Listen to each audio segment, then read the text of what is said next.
You're watching BCTV, Branford's community access station.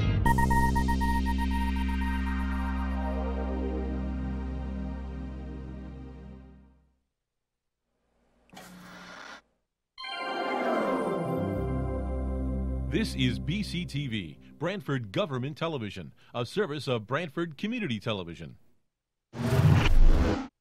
The following program is brought to you through the support of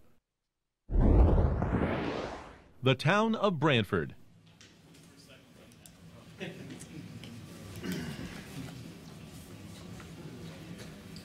Okay, we're going to get started. Town of Branford Board of Finance meeting February 26, 2018. First on the agenda is to approve minutes of the January 29th, 2018 meeting. I'll move them. Second. Moved and seconded. Charlie, you have a question? Comment? Just a comment I wanted to mention and then see if we want to do anything about it. But in the minutes, as I remember, it's number 3, if I can get to the minutes. We talked about those 2 banks that are in need. Oh, no, number 5. On the 2 banks that are that we used to use to need to improve. Yeah. We talked about the money that's in the bank and that the regulations weren't clear as to what to do about the money in the bank. So we said we had $650 in one of the banks. Should we add something that we're not going to withdraw any monies and we won't make any more deposits into those 2 banks until we get further information? Well, I mean, the minutes reflect what actually happened at the meeting, right? Correct. They do. It only says we have money in one of the banks. It's not in financial distress. Yeah, we decided to take no action. Yeah, but that does, did the need to improve imply we should withdraw it? No, what happens here is it says the board had control over depositories. Chairman Mooney asked for a motion to act on this. Mr. Imperato requested a holding pattern until Saunders' new rating is released. That was seconded by Charlie, by you. Okay, so holding means we're not withdrawing. Yeah, right. Okay, We're in a fine. holding pattern until we Fine, get okay. more information. So I think we're okay, Charlie. All right. I think the information was from 2013 or something. Yeah. Yeah, So, well, it's late getting to us. yeah, so Jim has got that on his list to track down any updated information as soon as possible. Okay, I'm good. You're good with that? Yep. Motion's made and seconded. All in favor? Aye. Before I move on to citizens' communications, Henry asked me to announce that all town meetings that are here at the firehouse are now on Facebook Live, and they're also broadcasted live on the government channel. So a bit of public information for anybody who's out there and interested. Thank you. Citizens' communications is the next topic. Usually put aside a few minutes for anybody who would like to address the board with regards to items that are on the agenda. It looks like I have one taker. Ray?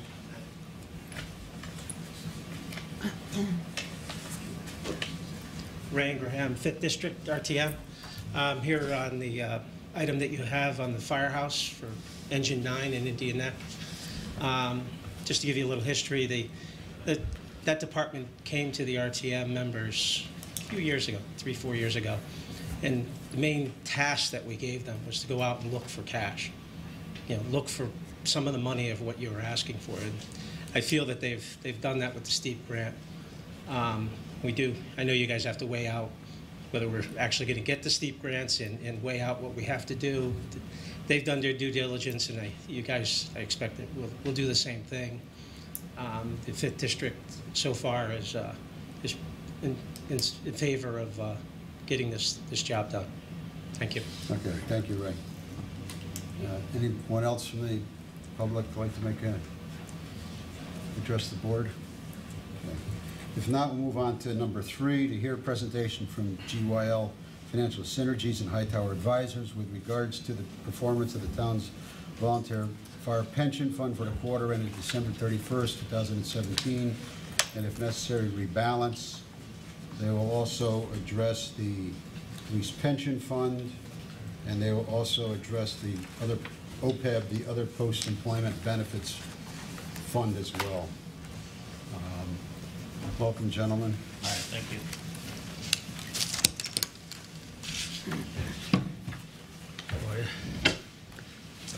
Okay, we're going to move to number 6 from number 3 to start. Oh, wait a minute. So I have to read it first, Charlie. Yeah, you better Okay, read that first. because this is all kind of tied together it's with all relevant. this type of discussion tonight is to discuss and, if appropriate, approve changes to the asset allocation targets, rate of return, assumptions, and amortization periods for the pension funds. Right. So this is really, in our view, the most important topic, and it'll lead into the items 3, 4, and 5. So we are here to recommend changes to the police and fire pension plan asset allocation policy and actuarial assumptions. Over the past several months, Chairman Mooney, Finance Director Jim Finch, Mike Lepore, Rob DeLuca, and I, the pension investment advisors, and Tim Ryer, pension actuary with Hooker and Holcomb, have met to review the police and fire pension plans investment asset allocation policy and actuarial assumptions to determine whether the investment policy and/or the actuarial assumptions should be adjusted to better serve the police and fire pension. As you know, since we began advising Branford's police and fire pension in 2003, the capital markets and the world economy have experienced significant changes. Therefore, it is important to evaluate whether these changes should be reflected in the pension's investment asset allocation policy and actuarial assumptions. The analysis we conducted incorporated the investment advisors, current capital market assumptions, including interest rates, inflation, global economic growth projections, as well as similar but different inputs to derive the actuarial assumptions. So they have a certain way of developing their assumptions, and investment advisors have a similar but not exactly the same approach to it as well. As the board is aware, a high allocation to fixed income, and therefore the pension's asset allocation policy, was and is currently derived from the desire to immunize the projected liabilities. So when we initially started, the objective of the board was to immunize the pension liabilities going forward. At this time, we recommend revising the current asset allocation policy and actuarial assumption to immunize 4 years of pension liabilities while maintaining an asset allocation policy that fundamentally adheres to your longstanding asset allocation philosophy and discipline. This requires an increase in the allocation to equity and decrease in the allocation to fixed income. So your current asset allocation policy is 45.1% equity, 54.9% fixed income, of which 2% is cash. The recommended asset allocation policy that we arrived at based on this work and discussions is 55% equity, which is an increase, 45% fixed income, 2.5% cash, which is included in the fixed income. And the current actuarial assumption is 7%, and the recommended actuarial assumption is 6.5%. While this change appears to be a significant change in risk, the risk level does not increase materially and is more in line with municipal pension plans similar to the Branford Police and Fire Plan. Additionally, the expected investment return increases to 6.04%, from 6.04% to 6.57%, more in line with the plan's actuarial assumption of 6.5%. So it moves it to right in line with what the recommended actuarial assumption is at 6.5%. We have also recommended changes to the plan's micro policy. That's how the money is allocated within the broader stocks, bonds, and cash allocation. Increasing large and mid-capitalization stocks while decreasing small cap stocks, as well as a significant increase in international equity, both developed and emerging. So we welcome questions at this time. There's a lot to think about in what I just presented. We spent a lot of time working on it with Jim and Joe and Tim and Rob and Michael. But we think that it's something that the board really needs to consider.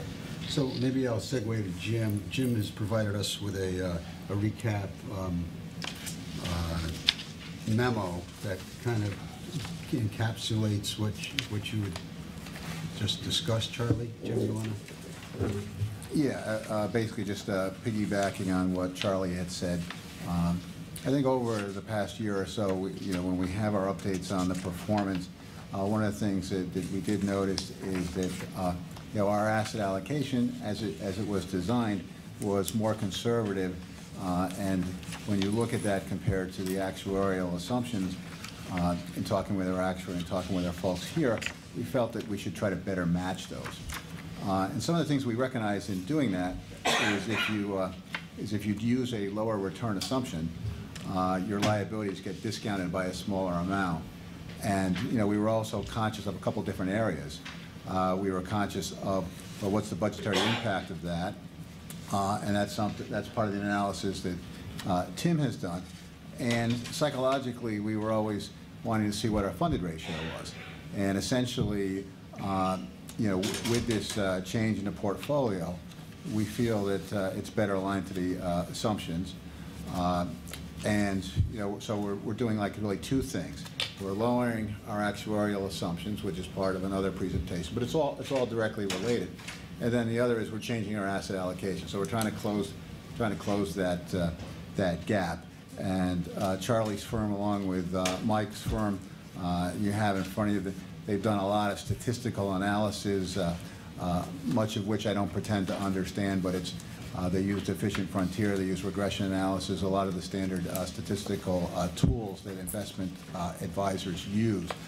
The bottom line, I think, for all of us is that we're lowering our return assumptions, and we're changing our asset allocation so that they're better matched. We're keeping our funded ratio at 70%, and also recognizing that we'll have to come up with more money to fund that. I mean, it's just like in your own portfolio. If your portfolio is a little bit more conservative, you're going to have to come up with more money to meet your investment goals. But one of the things to counter that, in which Tim will get into in his presentation, is that we've changed the amortization. So we lowered the return assumptions, but we've also changed the amortization period out to 20 years. During that discussion, I did look at the pension funding policy that was approved back in 2014, and it does allow us to go out 20 years. So I think that's important.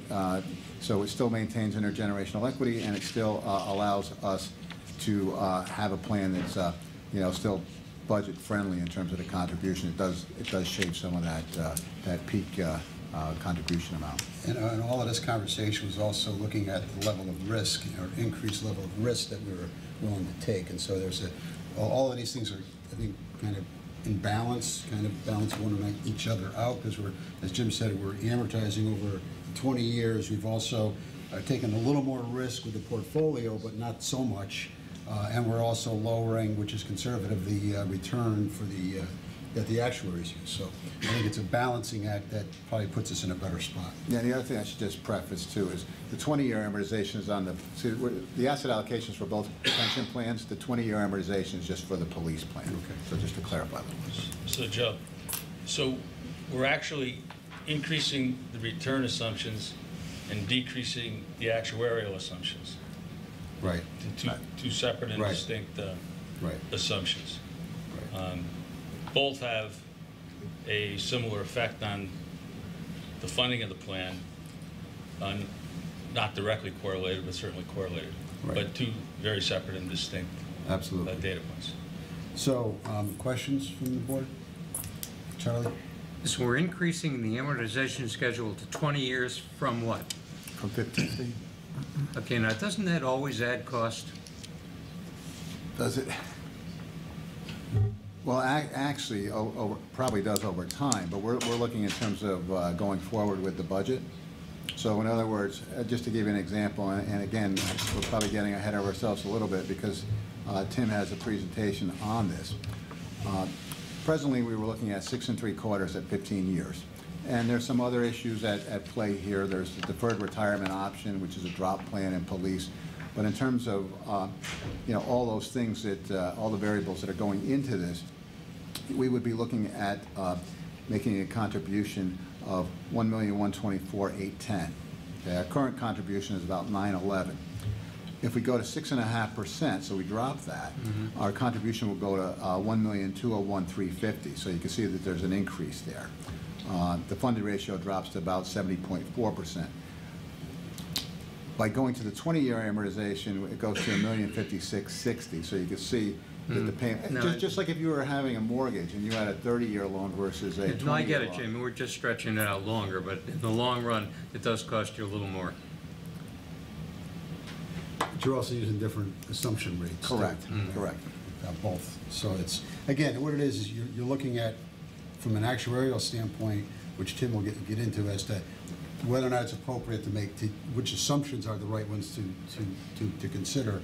And on the investment side, which again has got to correlate to some extent with what the actuaries are expecting, that in fact we're tweaking that so that, yeah, we're taking a little more risk on, we're going to be in equities more, but in balance, it's a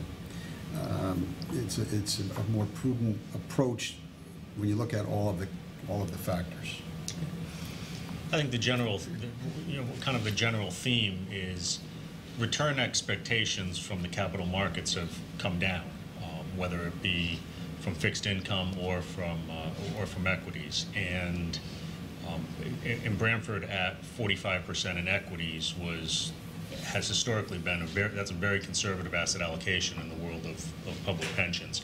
And even the move to 55% equities, I would say, in our experience, you're still, to the left of center, so to speak. It's not, although it's not an insignificant uptick in the equity exposure, and sort of, versus your peers out there, you still are probably more conservative than the average. So I think this is consistent with what the Board of Finance historically has strived to do. But market conditions, quite frankly, have changed since this was initially put in place, and the return expectations just aren't what they were.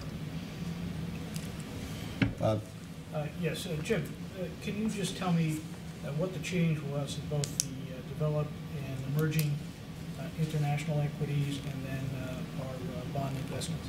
Well, I'm going to kick it back to these guys because Charlie did read the old and the new, but it's probably on a. If you look at your handout. Did you hand this out yet, Jim? Yeah, if you look at the 217 the one that asset says allocation review. 2017 asset allocation. You go to page 6, I think, shows the current Yeah. policy versus the other under portfolio statistics. Which one? So The police pension? No, I'm sorry, it's a small document. It's the small one. So Yeah, that's the one in your hand, Joe. Okay. the current international Yeah, it says police. developed equity Page again. allocation is Six. 5%. And we're recommending a move to 12.5%. And the emerging markets or developing markets is currently 6%. And we're recommending an allocation change to 8.5%. So it actually shows. I don't know, where are you? What page? Yeah, okay. You're on this one here, Charlie. The small one. This one here. Page one. Page 6. And So there's we moved out of the bonds and into the. right. So essentially, we're taking 10% of the allocation from bonds, and the vast majority of that, or really all of it, is going to international equities because you're already heavily weighted towards domestic equities. So it's kind of part and parcel with the evolution of the capital market assumptions, where we see more value with international equities, and so that's kind of why you see almost lockstep the money coming from bonds to international equities. So it's So the international markets, in terms of their recovery, is a period behind the U.S. So we think the U.S. is farther along in the economic recovery, which also drives the equity markets. In the developing markets, we see them behind us, and then we also see emerging, although they've moved for the past few months, we still think they have a long way to go. So we weren't trying to be tactical about it, but it's fortuitous that we can increase both developing and developed at this time, given where they are in their cycle. Great, thank you. Okay, Lorraine, you had a question? The question I have is, basically, in a policy, I assume we would have a policy that would change the recommendations you're addressing. Then how often would be, by starting, how often would we meet to understand where we're at? Are things going the way we anticipated? Is it a quarterly, would it be a quarterly review versus a 6-month one? Yeah, They'll come back on a quarterly basis. Yeah, quarterly They'll review, come back on a as we quarterly have basis. been in a meeting like this. I Thank mean, you. we're monitoring it Right. pretty much monthly. Not daily? You don't want to do it daily. Don't suggest it. Even for your day trading. You know? Like Charlie. Yeah. You don't want to do it monthly, but quarterly is a reasonable period of time to review and of course decisions about making changes need to be thought about very seriously. So Again, this is in response to probably 6 months ago when we asked Jim and these folks to take a look at it and come back with some recommendations. So they've done a lot of good work on this, I think. And so in order to kind of move this along, I think if somebody wants to entertain, I have one more question. You have a question? Yes, I do. Earlier in your comments, Charlie, you mentioned you were going to change your rate of return from 7, and then we started talking about 6 3/4 down to 6.5. But you mentioned 7 earlier on. What was that? What were those assumptions? that was the actuarial assumptions. Is the current actuarial assumption 7%? And the recommended actuarial assumption is 6.5%. Okay, so then what? Not to be confused with the return assumptions, Which is the 6.75? which is a 6.04 and a 6.57. Okay. So we're actually raising the investment return on the portfolio and reducing the assumption rate in the Return assumption. actuarial. Trying to bring them more in line. If you kept the actuarial assumption at 7%, the end result of this analysis would have been probably 65% in equities, Right, just to get there, right? the You don't return wanna do exactly. that. Okay, thank you. Okay, Bob has moved Second it? and seconded by Victor, and it's really the ratio that is embedded in Jim's memo and also discussed here. So additional discussion by the Joe, board? just one quick question. When does this become effective? March 1st?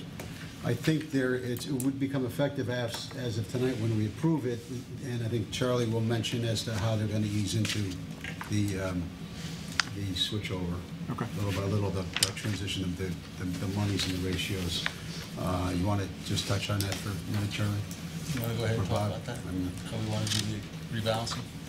Yeah, I mean, we basically decided that we're going to, it'll come basically at once. We'll move out of the portion of fixed income and then add those dollars to the equity. So our normal rebalance discussion is kind of going to be obscured by this discussion, Right. because assuming you vote for this will drive the rebalancing, and it'll occur, to answer your question, kind of Awesome, yeah. as soon as is reasonably possible.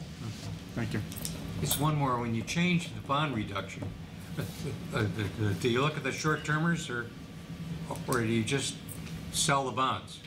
Well, we do that with the fixed income manager, as far as where they're over and underweight in the portfolio, where they see value, where they're able to get the best executions, et cetera. So that's one of the advantages of owning the individual bonds. So that'll be done in conjunction with the bond manager who's actually executing the trades. So to Joe's point, we're not just going to press a button, because we have to go to the fixed income manager and identify or at least discuss what we plan to do.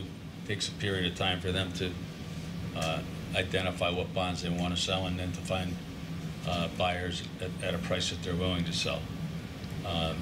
And then right alongside that, we'll be rebalancing to increase the equity exposure.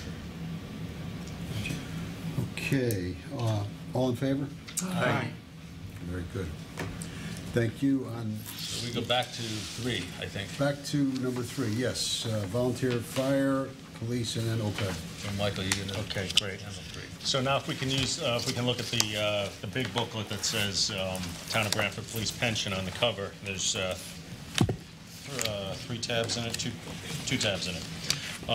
Look in the first section on page 21, please.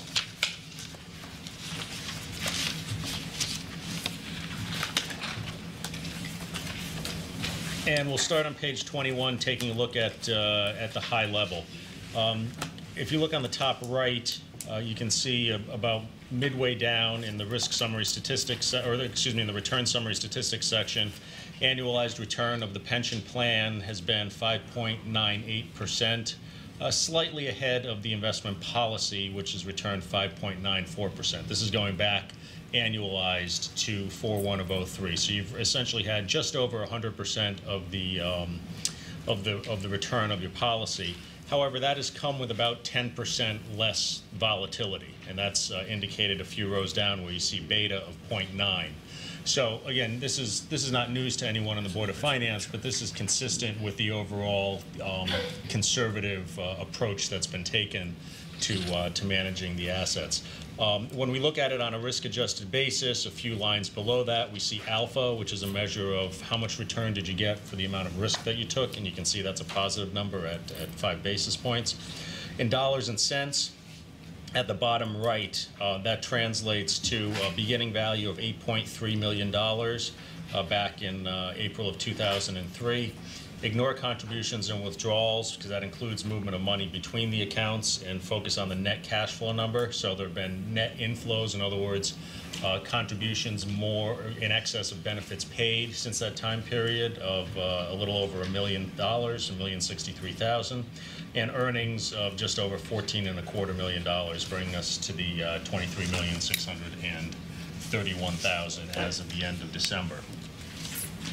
So with that as the backdrop, turning to back a couple of pages to page 18, let's review the more near-term performance. You can see for the quarter and the top blue line, or the dark blue line at the top of page 18, the return for the fourth quarter was 2.32%, performing right on target with its policy. For the trailing 1 year, return was just under 10%, a little bit behind the policy, which returned 10.2%. Primary driver, that a little bit of overweight to cash. And then when you look at 3 and 5 year number, you can see there's a little bit of a drag versus the policy. That's coming primarily from the more conservative approach that you've instructed your fixed income manager to take. They, as you're well aware, have a more rigorous credit quality restriction than that of the benchmark for both the core fixed income and high yield fixed income. And over longer time periods, that credit quality restriction has worked to your favor. And you can see for 10 years, and as we discussed since inception, the return of this primarily indexed portfolio just slightly ahead of that of the benchmark. So all in all, continues to perform really consistent with expectations, but as we mentioned earlier in this presentation, because the return expectations of the capital markets have declined somewhat for the at least for the foreseeable future, what we're expecting, in order to kind of better balance the return or the discount rate used by your actuary. That was the driving force behind reconsidering the asset allocation. Since the end of the quarter, as we know, it's been a bit of a wild ride in the markets with things running up since in January and then selling off quite dramatically at the beginning of February. On balance, the impact has been fairly nominal to the plan. There have been $35,000 in contributions, just under $300,000 in withdrawals, and then a market value change or market value decline of $109,000. So the value as of last night was $23,265,000.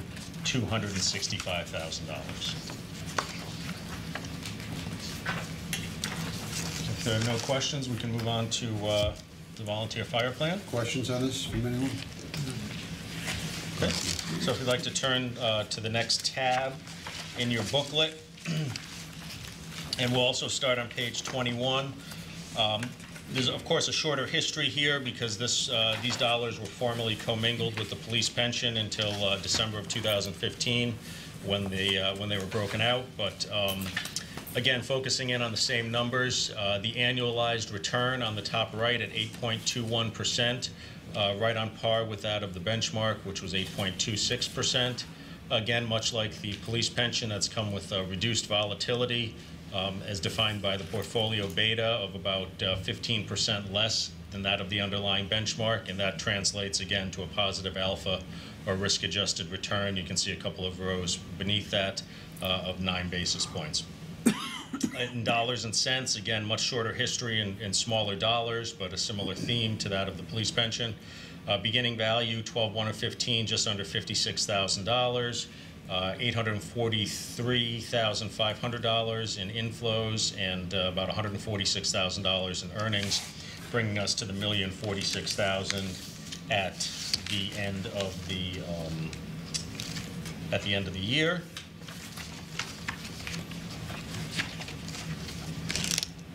And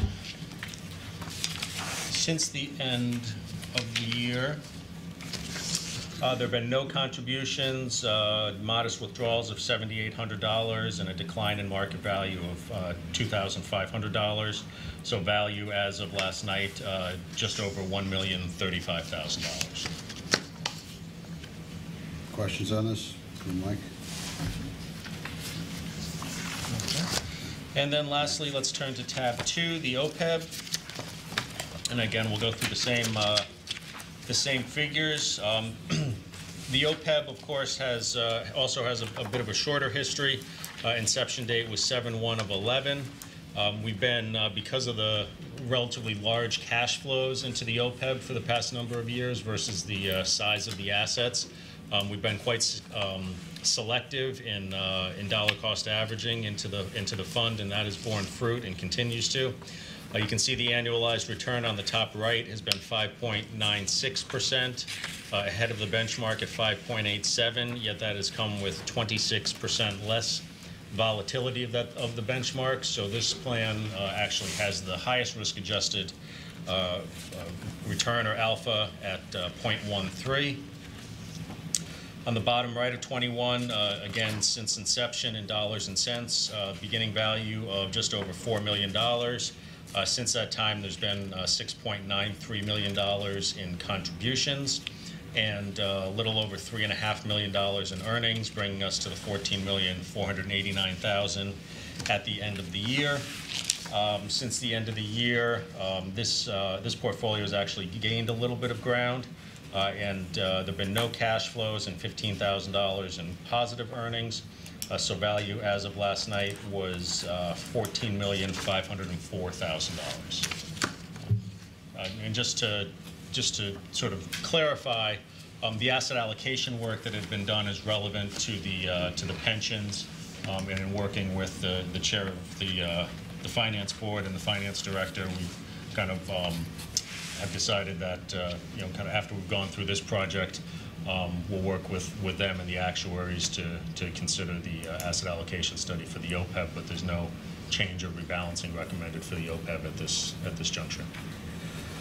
Okay, Mike, thanks. Questions from Michael on this? Hey, Mike, it just looks like the OPEB net investment change is done in the OPEB trust. Mm-hmm. Well, it looks like the net investment change has really been better than the other two. That's correct. Absolutely. And Charlie, the function of that really is the allocation, where in the police and fire pension, the allocation to equities is at 45%, and in the OPEB trust, the allocation to equities is at 55%. Oh. Wow. So when Michael referenced the experience year to date for this current, since January 1 to today, and how the OPEB has a positive return over this most recent 55, 56 days, while the police and fire pensions both have slightly negative returns, it's attributed to the actual fixed income asset class having a negative return for the first 2 months of the year as interest rates have risen. And as we've talked about in past meetings, we've been anticipating this rising rate cycle we're experiencing which has led to fixed income assets to have currently negative experience, while equities have done fairly well. So the higher exposure to equities is benefiting the OPEB. And with, as you voted before, the movement to the police and fire pension to increase to 55% equities will look and feel much more similar to the OPEB at this point. Great, thanks. Okay. Other questions? Okay, gentlemen, I think, thank you. Great. Thank you. And next, we will hear a presentation from Tim Ryer of Hooker and Holcomb regarding the impact of proposed pension changes on the 2017 actuarial valuation for police and volunteer fire pension plans. Welcome, Tim. Nice to see you again. Good to see you as well. I assume everyone has a presentation?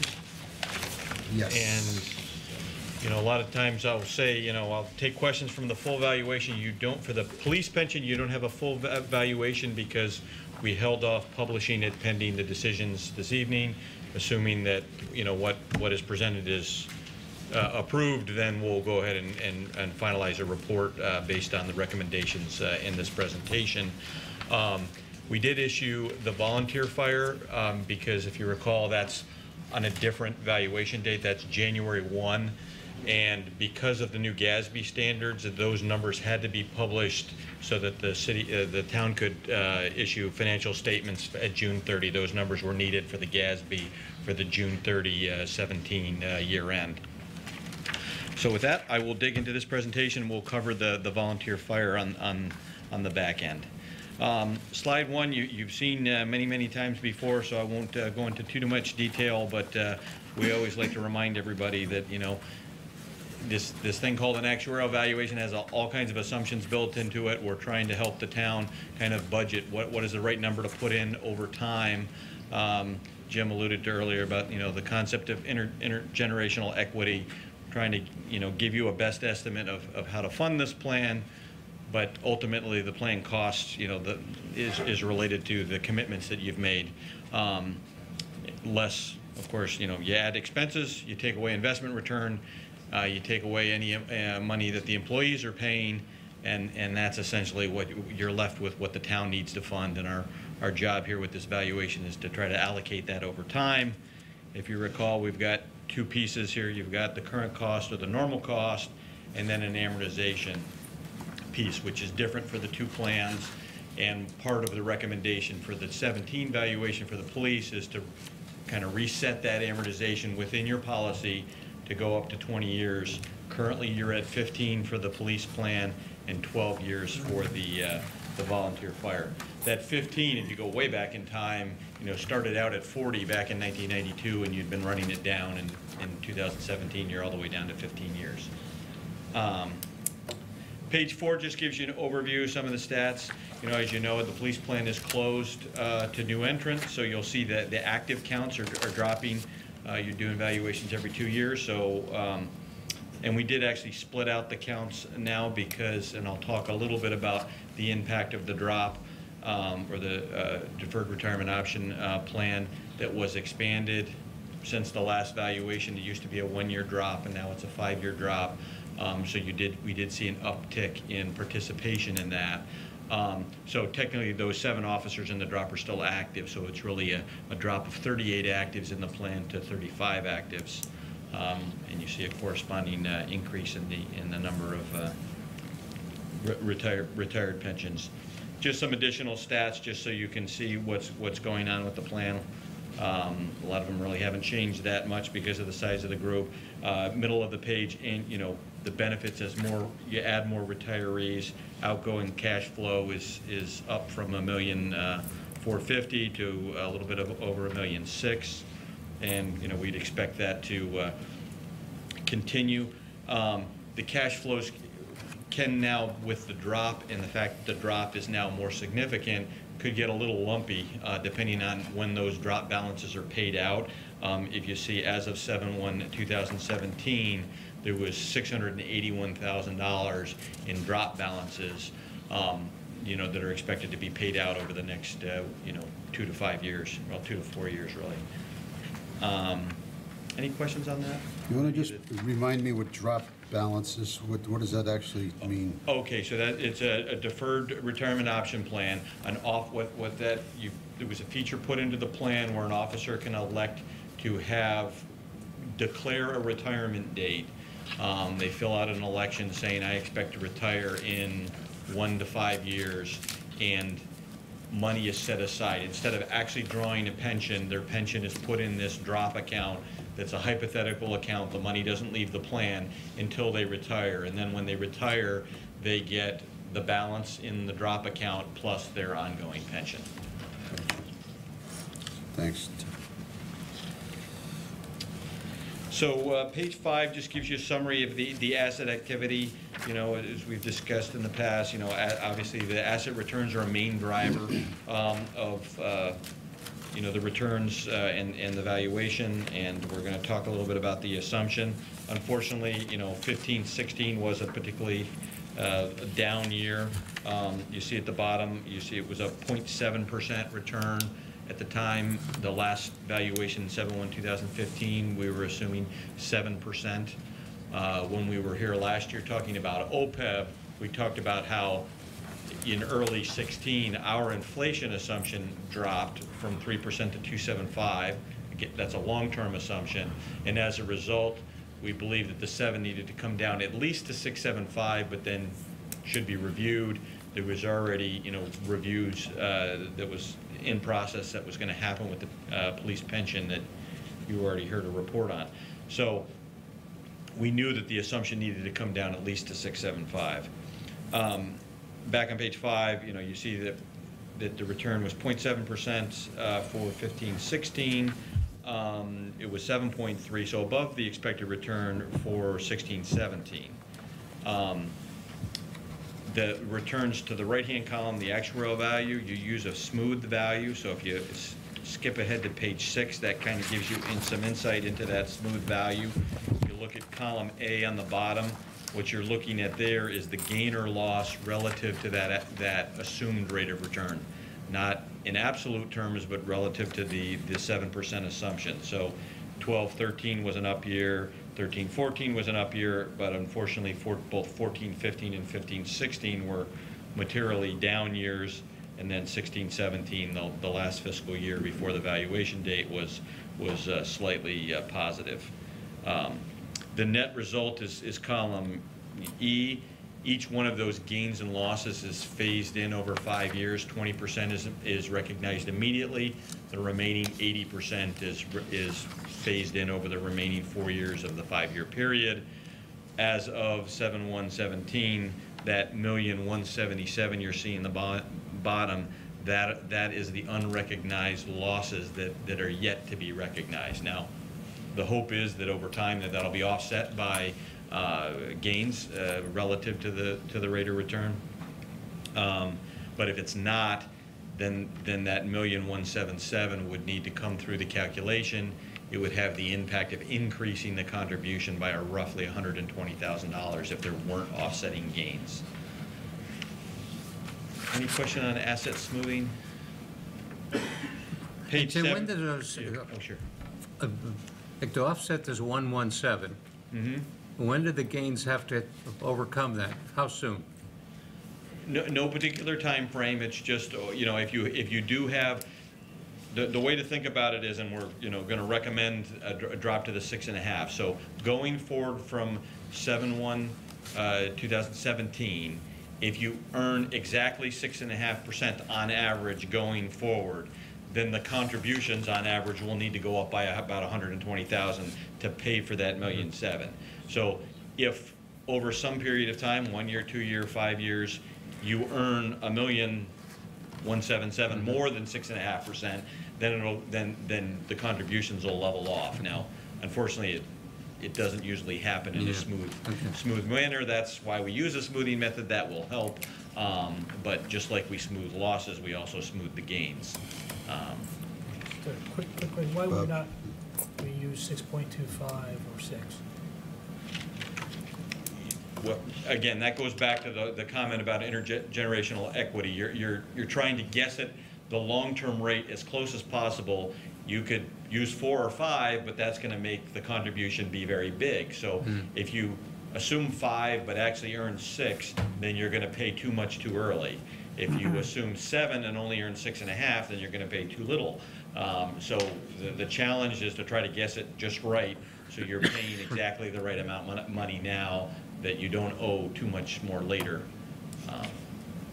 And that's why we've gone down from 7 to, instead of 6.75, 6.5. So Right. it's a gradual move, which then again, at the end of the day, it's still going to cost more for the budget. Right, But yeah, I'm just looking at it and saying, well, maybe we should take a little bit more and get that even quicker. Yeah, and we'll get into the consequences in a little bit here of what that return would do to how it impacts the contribution. Just to put it in perspective related to a peer group, they talked about, you were 45, which was way on the conservative side. The average is probably more like a 65-35, so you've kind of split the difference with your 55-45. And just to compare rates of return, the average is about 7%, so your 6.5 is really, appropriate based on what you're doing with your asset allocation. Page 7 just gives you a graphical representation of that the smoothing is doing its job. The green line there is the smoothed asset value, and you see how it kind of comes out on the wash, and it has a much smoother flow than the market value, which has pretty severe ups and downs. So moving on to the commentary on page 8. I already made the first point that the actuarial value is above the market by 1.18 million, and talked about the asset losses were smooth. So in addition to the asset losses, so if you actually flip back, so if you look at the actuarial returns, 4.2 and 5.0, so compared to the 7%, there was about $1.1 million asset loss over the 2-year period since the last valuation. There was also the 5-year drop was a new feature. That feature combined really with retirement behavior. It wasn't so much the drop itself, but more the retirement behavior related to it, created another $1.9 million liability. Some of that is related to, because of the pattern, the changes in behavior, we adjusted the assumption to better reflect the behavior expected related to the new drop. So I talked about earlier that back in 2016, our long-term inflation dropped from 3% down to 2.75. That pointed towards dropping the long-term rate of return. We'll use the abbreviation LTROR to at least 6.75. There was, I think we've talked about in past, there are now yearly mortality improvement scales that are being published. The good news is the recent ones since the 2015 valuation have moved in a direction that lowers liability. The bad news is it means that we're not living this, our mortality is not improving quite as much, but the good news for the pension plan is you're not paying those pension plan payments quite as long. So our initial first cut of the valuation was no change in amortization, 675, all the other assumptions, and that produced an ADEC or an employer contribution of 1.124 million. So that was a 23% increase from the 911,226 generated by the 2015 valuation. And if you flip ahead to page 9, that gives you more of the details. And again, it recaps the participant counts, but also shows you the funded ratio dropping from 77.9 to 72.1. And again, the contribution going up from 911,226 to the bolded 1124,810 number. Any questions on those preliminary? And then we're going to move on pretty quickly, because if you turn on to page 10, as it already been mentioned, we reviewed the long-term rate with the town and the plan's investment advisors. And as a result of that rather extensive analysis, the town selected a 6.5% rate, combined, of course, with that decision to move to a 55% equity allocation. We also looked at the policy as far as amortization, and looked at, moving the amortization to 20 years. It is a closed 20 years, so you're basically setting a loan payment that you're going to pay for the next 20 years. That drop in the discount rate combined with the 20-year amortization, which helped smooth it, created a contribution of 1.056, which is still unfortunately about a 16% increase. Now that drop in discount rate lowers, you saw back on page 9 a 72.1%. It drops the funded ratio to 70.4. So if you skipped ahead to page 11, this is, again, if these assumptions are approved, this would be what the executive summary will look like in our published valuation, showing the $1.056 million actuarial determined employer contribution. And that 70% is relevant because it is, funded ratio is something that bond raters look at, and 70% is kind of a watershed mark where you get too much below that, and there's potentially adverse consequences. But again, your assumptions are, again, as is your asset allocation, on the conservative end of the spectrum compared to your peer group. So basically, the two recommendations that I think Jim put in his summary is a drop to the 6.5, and then a amortization of 20 years on the unfunded liability, and you're seeing what that would do to the contribution. It's going to be $1,056,000 up from 911. Charlie, you got a question? Yeah, Tim, on page 10, bullet number 3, help me here when it says, I thought it was a 20-year amortization, but it says future gains, losses will be amortized over 15 years. Right. So you're setting it to 20 to kind of smooth out the one-time impact of lowering the rate of return. You don't necessarily want to use, asset gains and losses, other gains and losses that are just ordinary as a part of an operation of the plan.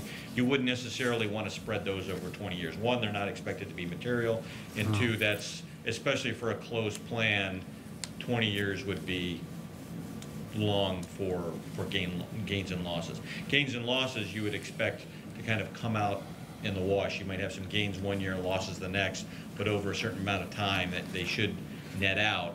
And you'll actually, when we report back 2 years from now on this, you will see that, because what's going to happen is you're going to have this fixed 20-year base that's related to the drop to 6.5, and then all of the other gains and losses will be in this open 15 years. So you'll have this one payment, and then a payment that's all the gain losses that have happened since 7/1/17. So when we're, it might be a gain in 2019, but then a small loss in 20. So you'll get to see the cumulative gains and losses in that 15-year open base. Okay. Tim, I had a question on the drop, the actual feature. Yes. How does that benefit the plan? I don't know that it necessarily benefits the plan. It's usually a design feature for, it has benefits that are more on the employee management kind of side, and maybe Jim's better. Yeah. Jim, you want to touch on that? Yeah, basically, and this has come up on this board. I know some of the board members have asked questions about retention at the police department. A lot of that was in response to going from the defined benefit plan to the defined contribution plan back in 2011. And when we were looking at the census of people, and in concert with discussions with the bargaining unit, there was a fair amount of people that could basically leave, because they're working for cents on the dollar. We've all heard people have that conversation. Well, I could get 60% of my salary if I stay home, so why come to work? And what the drop is designed to do is So if someone takes a 5-year drop, they would continue working for 5 years. Now, they can quit during that period, but they would have to wait till 5 years to get their pension. So for example, let's say I was a police officer and my pension was $50,000 a year.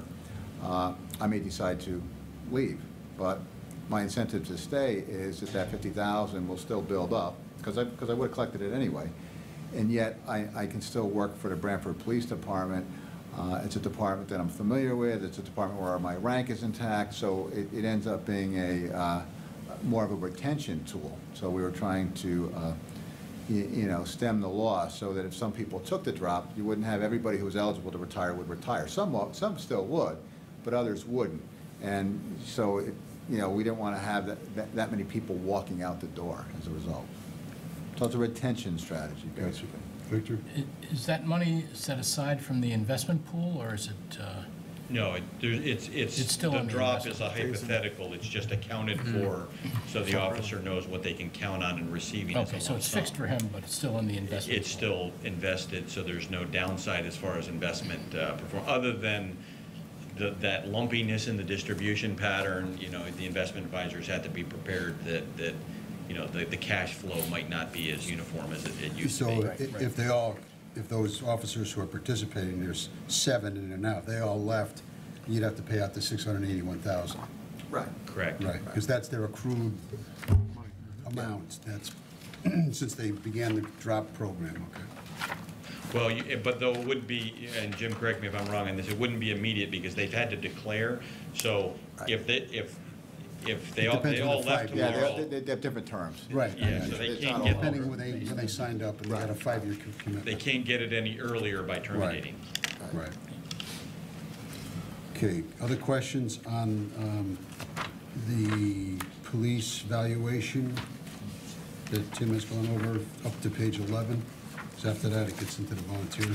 I think maybe it might be worth asking Tim a question, and I know we've talked about it, so I know he can handle this very easily. I think it's sort of a good follow-up because, when we're talking about the defined contribution versus defined benefit plan, and, Tim has referred to it as a closed plan, which it is since August 2011. I think just in terms of framing expectations, because I know I've been asked by many of you, I've been asked by RTM members, what if we open the plan again? And that would change the way that the actuary looks at it. So I don't know if you wanted to say a couple things about Yeah, I mean, that. I think it relates a lot to the asset liability study that you just had a report on. They factored in cash flows. We give them cash flows, and obviously a closed plan, you have benefit payments ramping up, and the cash flows, particularly when you talk about employee contributions, are not increasing. It's a closed plan. So when you have an open plan, the duration of the liability is generally longer, and so that can help with the rate of return. As far as there's more money, that you're going to have less of a negative cash flow, basically. I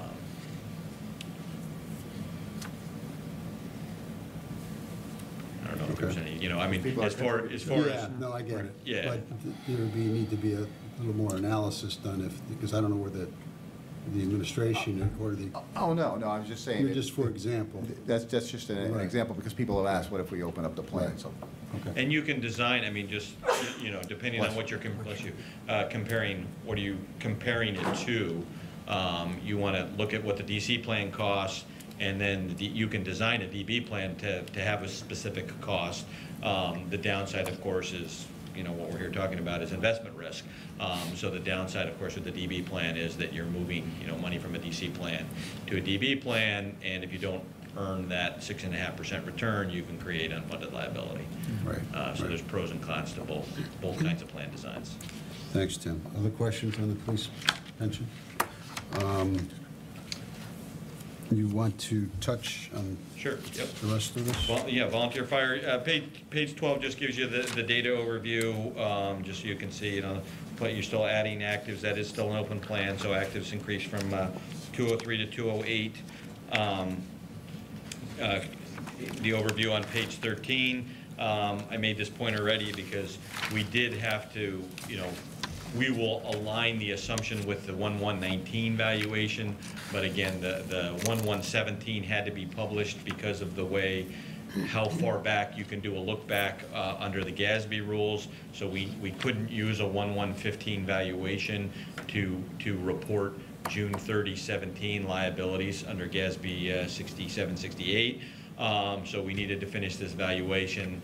The asset allocation study and decisions hadn't been made, so we went with the same assumption that was used for OPEB, which was the 675. So that drop to 675 did increase liabilities, 23,000. There were nominal liability losses and a $30,000 loss relative to the asset returns.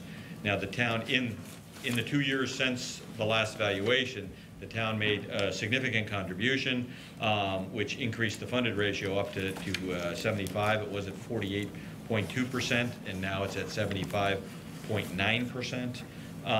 So that additional contribution offset, all of those other factors, and so the ADEC actually decreased 27,000 from 86,184 to 59,050 because of that additional funding that the town had made. And page 14 gives you the overview there of all the numbers, and you can see the funded ratio going up and the ADEC basically going down to 59,000. Any questions on the volunteer fire? So between you and Jim, we're also suggesting this goes to 6.5? The assumption, yeah, okay. Yeah, and we would just reflect that with the 19. We wouldn't go back and redo the 1/117 val just because that already had to be published. Right, well, that would bump up to 59,000 though. You could do it that way. We could go back and recalculate it, or you could, factor that in. We could provide a supplement to say, what would the number need to be if it were calculated using 6.5, and rather than have the expense of redoing a valuation, you could just contribute as though the valuation were issued at 6.5. I got you. Which is probably what we should do. Right, Yeah. right. So, questions on the volunteer fire? I would entertain a motion to lower the rate of return on the actuarial rate of return estimates from down to 6.5%. I'll move it as requested. Been moved by Bob, seconded by Lorraine. Questions? Comments? All in favor? Aye. Any other questions from Tim or Jim on the actuarial reports? Thanks, Tim. Thanks again. Okay, next is to hear a request from the Board of Fire Commissioners to discuss the employment contract for Assistant Chief Sean Heffernan.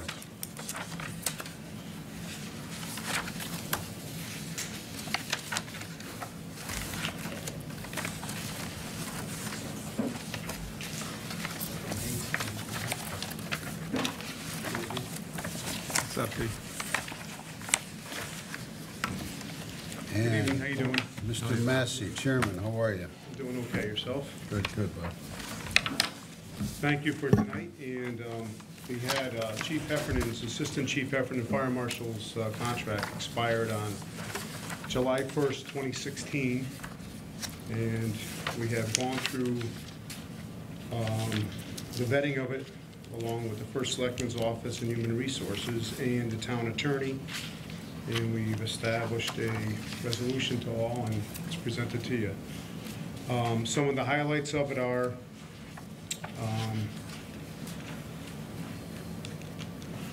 the monthly stipend was at $625. It's now at $825. His salary remains as what's funded by the budget process. That's unchanged. In the event of Assistant Chief Heffernan's death, benefits shall continue for survivors as provided for the above, a period not to exceed 60 days. The life insurance was up from $70,000 to $75,000. That coincides with the firefighter's contract. His uniform allowance was at $650 per year. It's going to $850 per year. The chief does a lot of inspections and a lot of fire investigations, and actually above ground and below ground, and continues to go through a lot of clothing on that for his job. And then on number 13, on his additional time off, previously he was at 1.5 times for his comp over 40 hours per week.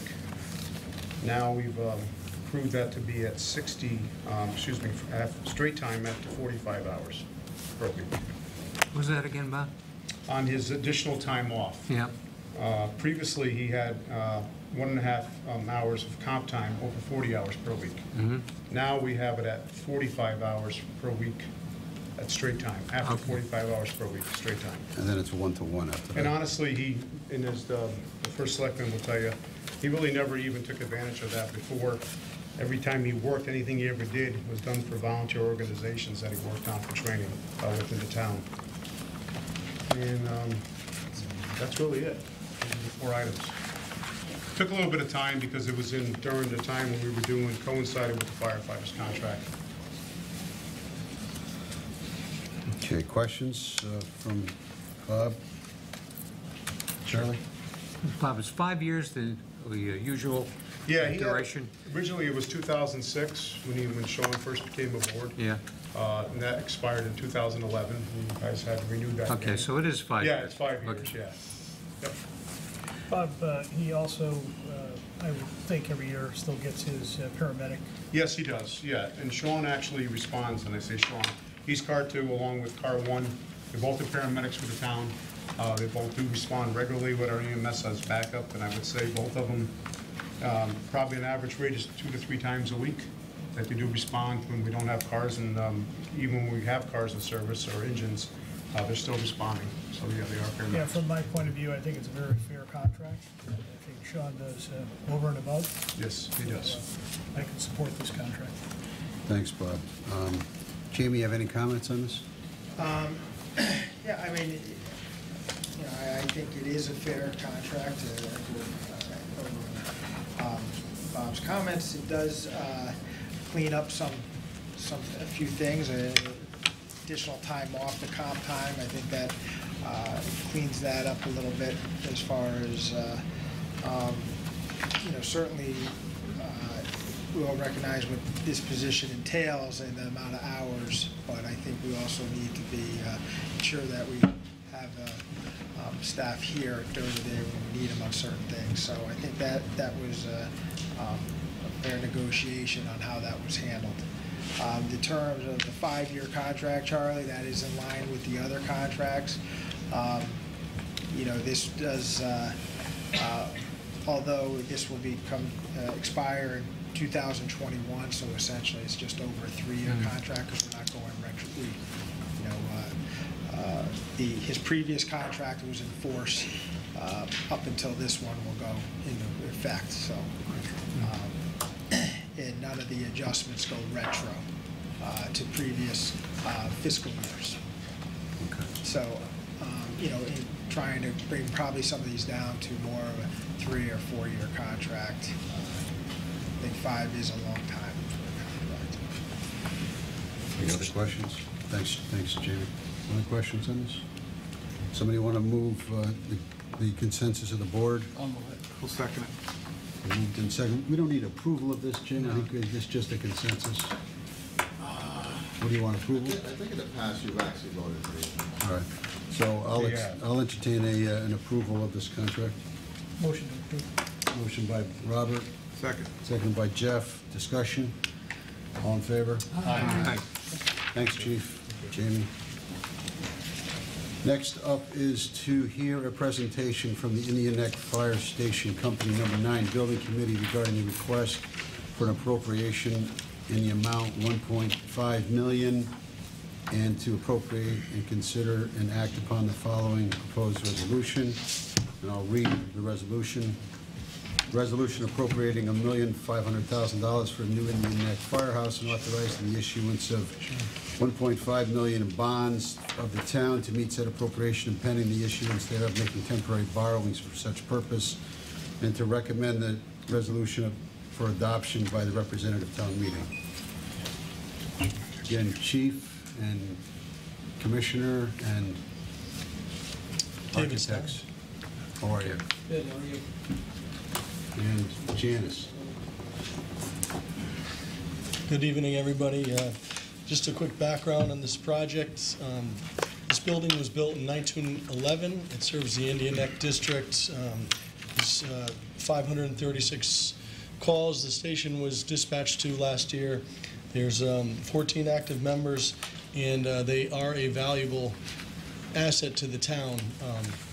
This building, again, was built in 1911. It's well served its purpose to the town, and it's long overdue for replacement.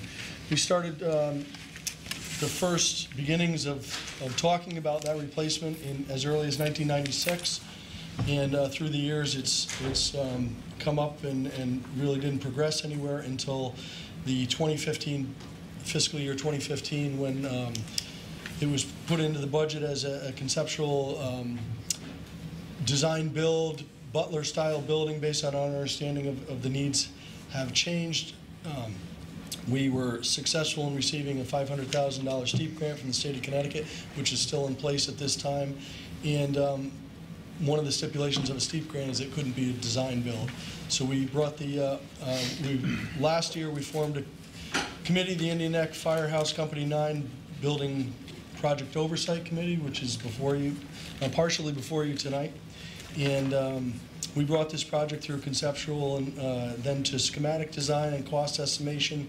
We introduced it to the public in June of this year. After receiving input from the neighborhood, we incorporated appropriate changes. We then did some further cost estimating and value engineering. Our estimates were coming in a little bit higher than we want, and I'm going to have Dave Stein, Silver Petrocelli, our architect, really walk you through the project. But we're at the point now where we really can't move this project any further without an appropriation. So with that, I'd like to introduce Dave Stein as Silver Petrocelli to walk you through the project. Good evening, everybody. So Janice is going to help run through the slideshow for me. So if you go to the next phase. So as the chief mentioned, our scope of work, and I know it's tough for everybody to sort of turn your head. So hopefully you all have the handouts, page 2 on your handout. So as the chief mentioned, the demolition, really the project starts with the demolition of the existing building, which currently, and as I'll go through some of the photos, we'll be able to illustrate, which is essentially a one-bay, 2-story building, approximately 2,000 square foot in footprint. Our proposal is to demolish that structure and essentially recreate a brand new facility, which would be a 2-bay, 2-story addition, approximately 5,000 square feet. It's a 50 by 50 foot square footprint, and when I'll show you the drawings when we get to it. Essentially, this goal is, some of the challenges are immediately, and I'll show you through the photography, is that the building's challenge is just the structure itself, the generation of its construction type, and just dealing with the floodplain is the largest challenge of the building. So this project will bring the station up to NFPA requirements. We will be implementing new utilities, so all the utilities will be raised 5 feet above the ground. Generator will be 5 feet above the ground, so all of that will address probably the most significant need, which is just the floodplain condition. So if we go to the next piece of it. So the aerial just gives you in context essentially where the building is located, just on that intersection of Linden. So we'll go to the next phase. So here's the existing building, as you see, and the next, probably the next picture shows the best and continue on of the bay of the addition. So the existing, as you see, the existing fire truck that's located there, and then the next one, Janice.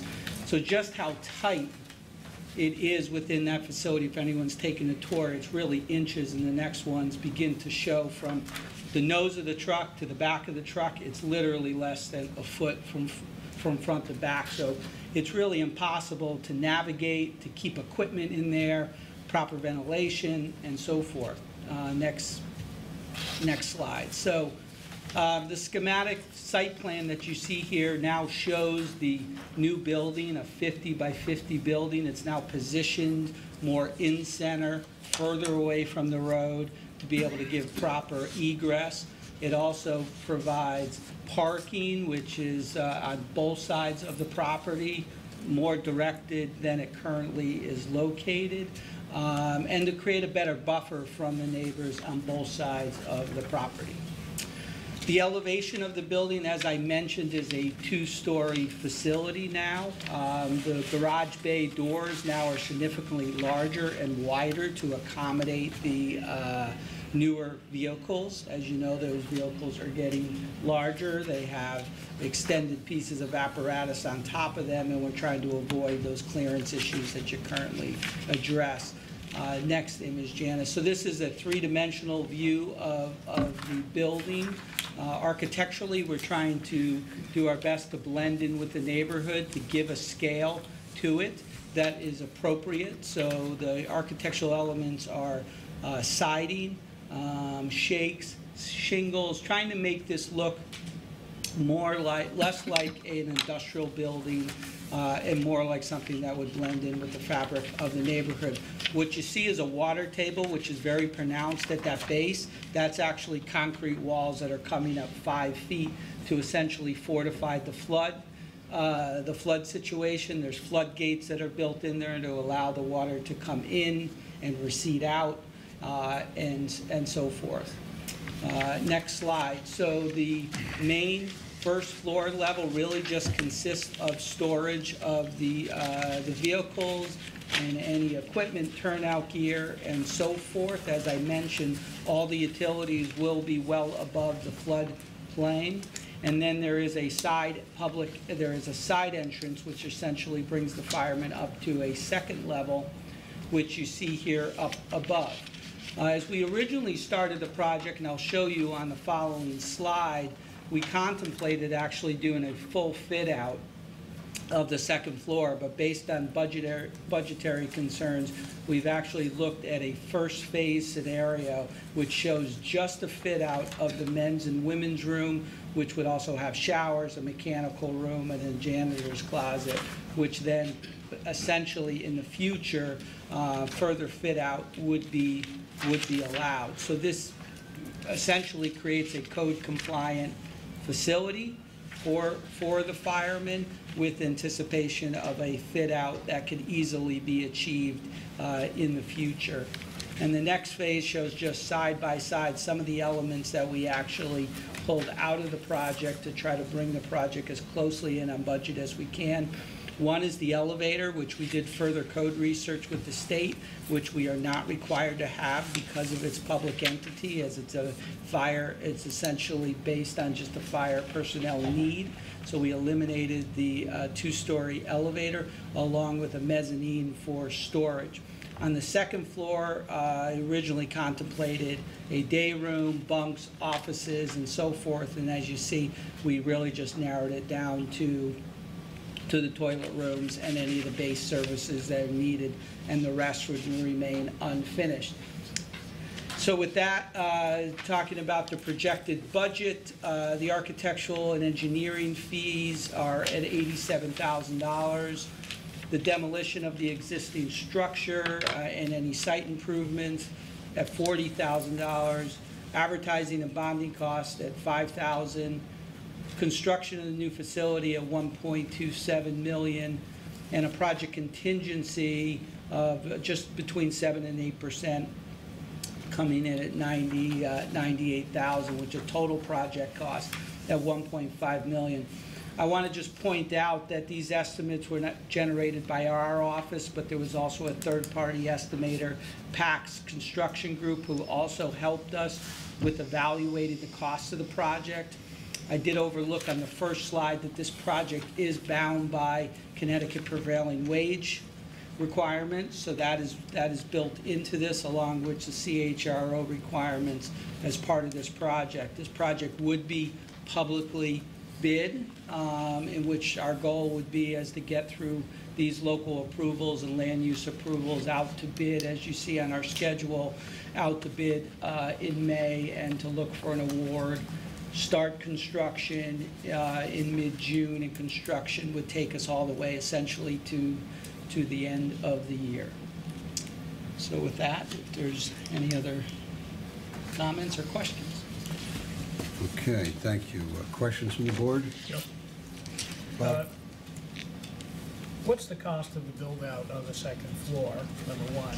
Number two, I'm assuming that you're completing this with all the utilities upstairs, so it would have heat, electric, so forth and so on, and insulated? Correct. Yeah, the ceiling will be up to you should tell, the flooring and the ceiling. Yeah, so the mechanical base systems would all be in place. Ductwork would essentially be run. Units would be in place to be able to handle that fit out. So your cost of just that was running somewhere around $100,000 to $150,000 for a full conversion fit out in the future. So, well, I guess if someone was to go up with a cot and decided to sleep that evening, there would be heat in that area today? Yes, we're required to keep that fully tempered. It is an occupied space, so it would still have lighting, it would still have flooring that's applicable for occupancy. Okay, and would it be sheetrocked or not? Yes, we would sheetrock it. We wouldn't leave it as exposed insulation or anything like that. So unfinished doesn't mean a raw space like an attic. Okay, and then where's any pushback from the neighborhood at this point as to A, design, and B, that was our land when the Indians were here? Yes. One of the, I think the main issue that we kind of got boiled down to was that it's typically used for overflow parking for the neighbors. They're tight, narrow streets. They have an opportunity to park there now. They feel like they're losing something. As far as its use as a park, it basically right now in its current configuration is nothing more than a sinkhole with overflow septic, and it needs to be addressed one way or the other. So I met with one of the representatives from the neighborhood, and we had a nice breakfast, and I think that we came to an accommodation where some of that activity could still take place on the property without compromising anybody's issues, Charlie? Chief, is the plan, I know the building is protected from the flood, as explained, but is the plan still, if a flood is coming, to move the equipment to high ground? So our previous experience with flooding down there is from Sandy and Irene. And if it really wasn't through the pickup trucks going through the puddle and pushing the water into the bay, we almost escaped getting any water in the firehouse as it was. In this project, it will be elevated a little bit higher, and I think we pretty much, Captain Mullins in the back room, I think we've pretty much survived just about every event without having to relocate the apparatus. What we do relocate is the secondary apparatus, so that in the event it's really only during the period of high tide at the height of the storm and maybe a couple hours afterwards where that flooding occurs. So we feel pretty confident. To be honest with you, if this isn't the perfect location for the firehouse, if we had our choice, but it's the perfect location that the town owns. Yeah. I'm just kind of curious, how do you keep the doors flood resistant? So from leaking through the doors. Yeah, so there are images there, but essentially what we are, so if you look at the image, there's these little black rectangles that are located throughout those ports. Those gates essentially allow water to come in, and then when the water recedes, it comes out. There will also be ones in the base of those doors, and those are positioned around all four sides. All right, so you're allowing it in and out. You're allowing water in and out. It's like a floodgate. And the concrete walls are obviously designed to deal with that weight of the water and the surge of the water coming in. What we need to deal with is the wind loads.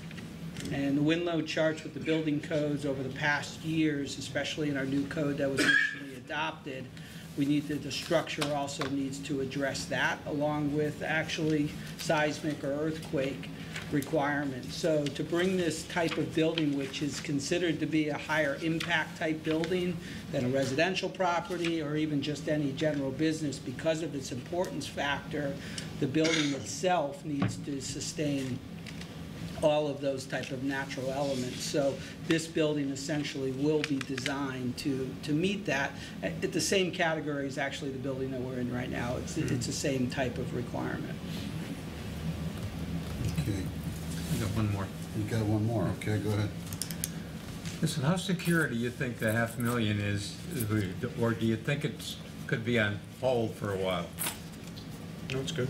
I can answer that one. I just spoke with the state the other day. They call me regularly to update them on the status of the project. So the funding is in place at this time, and they're anxious for us to move the project along. I had to hold them off for a little while, as we know, as we value engineered the project, as well as with the state budget impasse that we were in. We weren't really willing to kind of move the project too forward and come to you folks to ask for money until some of that, although not have totally settled down, a little more known for us at this time. Good, thank you. Rob, just to answer your question, the building, the second floor would look just like this whole room. Okay. We'd have flooring, paint on the walls, windows, and ceiling tile. And then as we fit it out, you know, we'd have to put some diffusers in and move some lights around. Right. So it would be finished, you can go in there and use it. Right. Yeah. Perfect. How many fire vehicles could fit in there? Two. Two. Yeah. A full fire engine and one that could go on a short trip. I live on Paulson Yes. Road. Well, and this building will be set up that our biggest truck in Branford, which is truck 1, our ladder truck, will fit in here.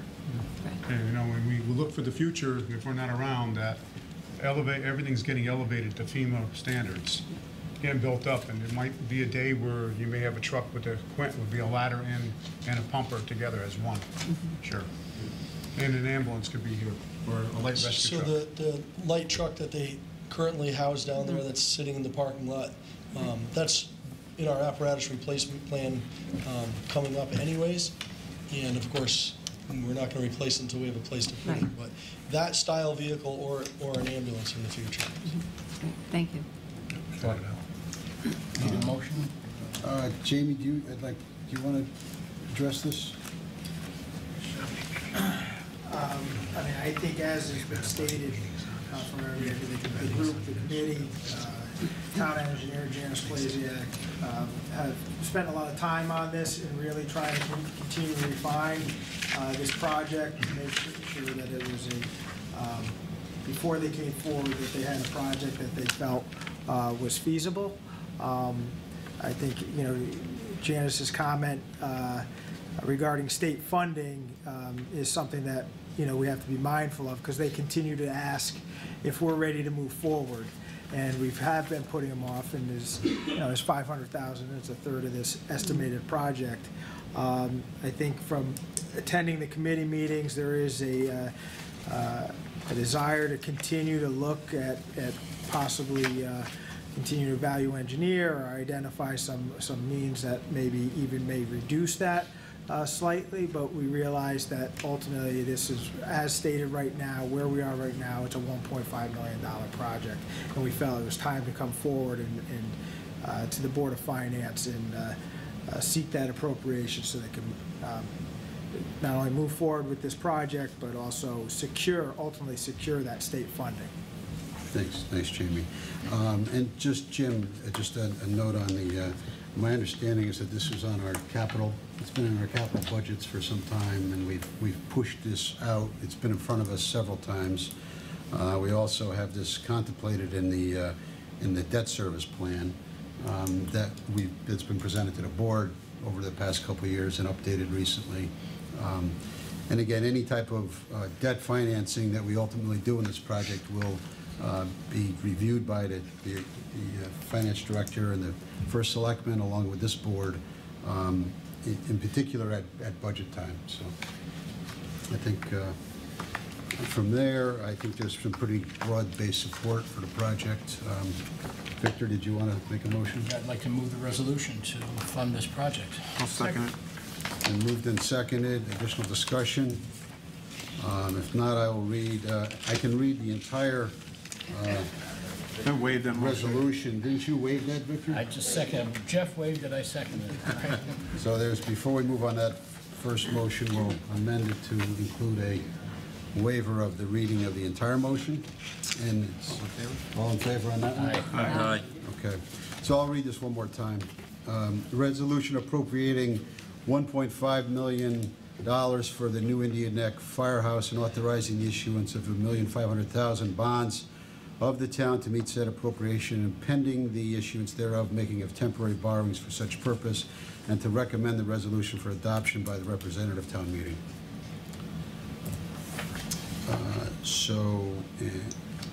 That motion has been made and seconded. All in favor? Aye. Aye. Opposed? None. Good luck. Thank you. Thank you. I will tell you one thing, that this committee vetted this. We must have had, I think, 9 meetings, Janice, and probably more than we had to build this station, I have to tell you the truth. So, but we did. We had construction. We really put a lot of time and effort into it back and forth. That's good. Thanks. So, Thanks, Bobby. Thank you, all. folks. Thank you. Thank you. Good job. Okay. Thank you. Next, number 10 on the agenda is to consider and, if appropriate, approve a request from the town clerk for the budget transfer from office supplies 200 to purchase services, repairs of typewriters and other things, $200. You get a bond for that? So you have you use a Selectric, an IBM Selectric? Yes, we do, every day. Still have carbon paper? Yeah. No carbon paper, thankfully. So we didn't previously have a repairs and maintenance purchase service account. So rather than putting in equipment repair and office supplies, which was really by default the only account I had, we created this account for this whopping $200. So it almost seems silly to spend $200 to repair an antiquated piece of equipment, but prior to my taking office, the office had purchased basically a throwaway typewriter for about $200, and it's not worth a hill of beans. So I ask that you approve this transfer. Okay, questions from Lisa? I'll move it. Can't move it. Moved in, Thank moved you. by Victor, seconded by Jeff. Discussion, all in favor? Aye. Aye. With no other business to come before the board, I'll entertain a motion to adjourn. So moved. Moved. Second. Seconded by Charlie, all in favor? Aye. Thank you.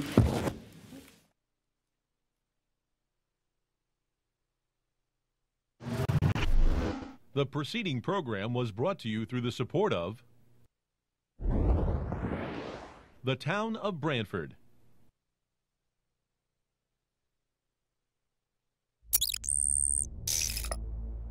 Watch town meetings or other videos on demand at BranfordTV.org.